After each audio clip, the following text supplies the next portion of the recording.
Allez, vidéo numéro 3. L'idée, c'est de s'occuper de ce joli goéland. Je le trouve très joli quand même. Un peu gros peut-être. Bon, 2 biologistes se sont intéressés à sa croissance. Voilà.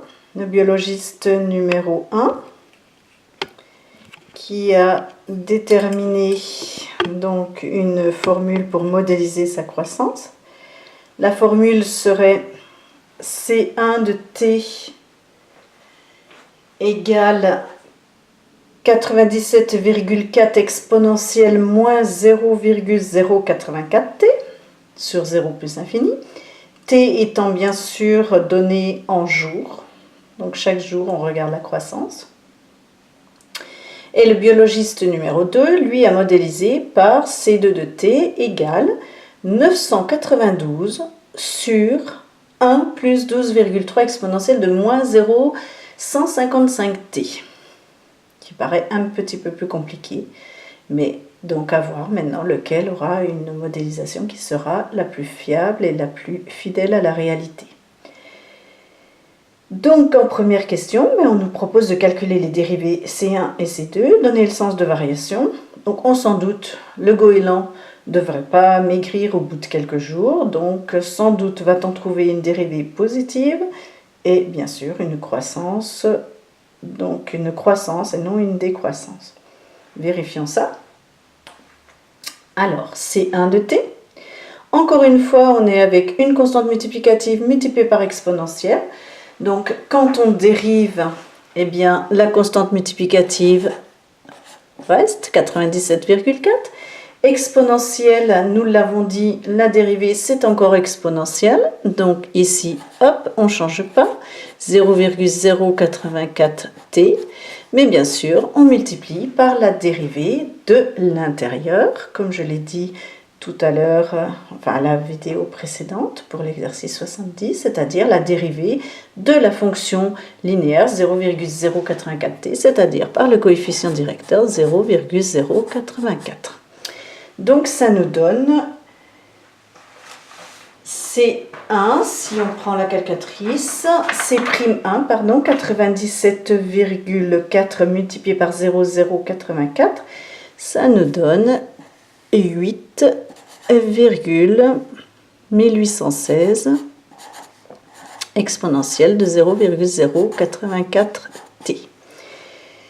Et donc, comme prévu, c'est quelque chose de strictement positif, puisque 8, réel positif, exponentielle, quel que soit t appartenant à R, de toute façon sera toujours positif. Donc, C'1 de t est positif, C1 de t est bien strictement croissante.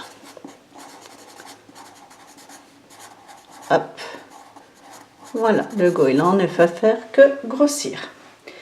Regardons avec C2 de t, si on obtient la même chose. Alors attention, C2 de t est un petit peu plus compliqué puisqu'on est avec quelque chose du style U sur V. Donc quand on va dériver, on va devoir faire U'V moins UV', le tout sur V carré. Alors hop, commençons par mettre le V carré, 1 plus 12,3 exponentielle moins 0,155t, le tout carré. Donc U, 992, constante, dérivée 0, multiplié donc par le dénominateur. Oh, je vais même me permettre de ne pas tout recopier. C'est-à-dire dans la parenthèse, 1 plus 12,3 exponentielle moins 0,155t. Puisque de toute façon, ça va disparaître. Moins U, donc 992, V'. V, 1 plus 12,3 exponentielle.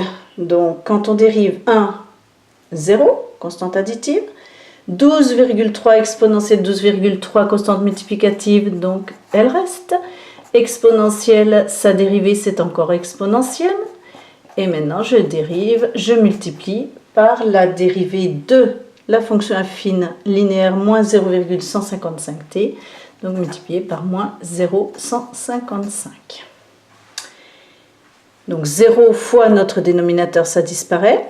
Ici j'ai signe moins, signe moins. Donc, attention, j'ai oublié mes petites parenthèses.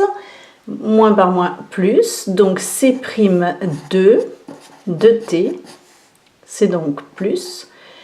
Et on va faire notre multiplication. 992 fois 12,3 fois 0,155. Donc, avec la calculatrice, ça nous donne 1891,248 exponentielle moins 0,155t. Et le tout, bien sûr, divisé par notre dénominateur au carré. On se retrouve avec un dénominateur carré donc positif. Ici, plus 1891, donc réel positif, exponentielle positive, donc numérateur positif. C'2 de t est bien positif. Nous sommes bien, encore une fois, avec C2 de t strictement croissante. Il n'y a pas de problème. Même si le goéland se met au régime, ce qui m'étonnerait, il va grossir. Alors regardons maintenant la limite. Jusqu'où va-t-il grossir en quelque sorte? Alors je recale la caméra, voilà.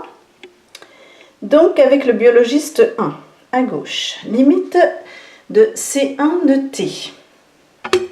Quand t tend vers plus infini. Ok. Ah, petit souci de stabilité. Voilà. Hop. Bon, si je continue les vidéos, il va falloir que je les investisse dans un pied. Alors, ici, 97,4 positif. Exponentielle de x quand x tend vers plus infini. Tend vers plus infini. Donc ici, positif multiplié par plus infini. La limite, c'est plus infini. Donc a priori, le goéland peut exploser. On ne sait pas exactement quel est son poids limite, mais en tout cas, ça tend vers plus infini. Voyons avec C2 de t. Alors, C2 de t, ici, quand t tend vers plus infini, moins 0,155t va tendre vers moins l'infini, puisque je multiplie par un nombre négatif. Ce qui va nous faire que l'exponentielle de quelque chose qui tend vers moins l'infini, nous le savons, tend vers 0. Donc 12,3 multiplié par 0 tend vers 0. Ce qui donne pour le dénominateur 1 plus 0, donc 1. Donc la limite de C2 de t, c'est 992 sur 1 plus 0, c'est-à-dire 992. Je peux l'écrire quand même, 1 plus 0, 0 plus, disons. Et donc, ça nous donne 992. Nous sommes en grammes. Ce qui veut dire que le biologiste 2 nous donne une approximation qui est beaucoup plus proche de la réalité, c'est-à-dire que le goéland ne devrait pas dépasser les 992 grammes, donc un petit kilo. Voilà. Et justement, qu'est-ce qu'on nous dit? On suppose qu'au bout de 40 jours, un goéland pèse 1 kg. Quel est le modèle qui se rapproche le plus de cette mesure expérimentale? Là, en termes de limite, on peut déjà se dire que ces deux semblent plus proches. Mais vérifions quand même. Et nous allons pour ceci calculer C1 de 40 et C2 de 40. Et nous allons voir lequel des deux est le plus proche de 1000, puisque nous sommes en grammes. Alors, je vais essayer de filmer la calculatrice.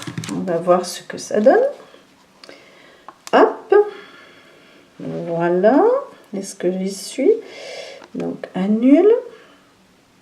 Donc, nous voulons C1 de 40. Je vais donc faire 97,4. Je ne sais pas ce que ça va donner au niveau de l'écran. Donc exponentielle, tout le monde se souvient que pour exponentielle, c'est seconde logarithme népérien. Nous avons le petit carré qui s'affiche donc en haut. Donc dans le petit carré 0,084 multiplié par 40. Voilà. Pour sortir de ceci, donc on utilise la petite flèche ici.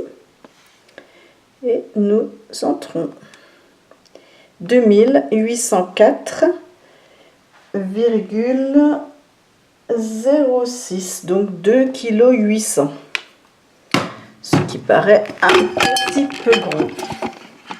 Oups. Donc ici, 2804,06, on ramène même 0,7 environ.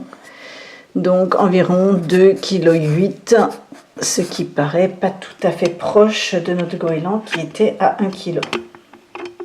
Voyons avec la fonction C2 du biologiste numéro 2. Donc on reprend la calculatrice. Attention, là il va falloir mettre des parenthèses. Donc je vous montre, alors annule. Hop, donc 992 divisé, parenthèse. Si vous oubliez les parenthèses, il va pas, le 12,3 exponentiel, etc. va remonter au numérateur. Donc 1 plus 12,3 exponentiel, donc seconde logarithme népérien. Le moins, c'est le petit moins ici, d'accord, de moins 0,155 multiplié par 40. Donc je suis toujours dans l'exposant. Donc hop, on en sort avec la petite flèche. Et je n'oublie pas de fermer ma parenthèse. Voilà. Entrée. 967,84, etc. Donc nous sommes beaucoup plus proches de la réalité, c'est-à-dire du kilo du goéland. Donc ici, 967,84, je mets environ, donc plus proche de la réalité. Ainsi, le biologiste 2 avait une fonction qui était quand même un petit peu plus précise que le biologiste numéro 1, on peut plus s'y fier. Ça veut dire que là nous sommes à C2 de 40, mais à n'importe quel jour on pourrait calculer, faire un petit tableau pour voir chaque jour le poids du goéland, le poids attendu. Et on serait assez proche de la réalité. Voilà, donc c'était l'exercice 71. Ben, je vous propose, il ne nous en restera plus qu'un, de voir la vidéo numéro 4 à la suite. Ça sera l'exercice 78 avec notre fabrique de vérin. Voilà, n'oubliez pas, vous pouvez faire des retours en arrière, des pauses sur image, des zooms, etc. Et bien sûr, vous recopiez tout ça dans votre cahier en le faisant par vous-même. Et là, ça sera parfait, vous serez au point.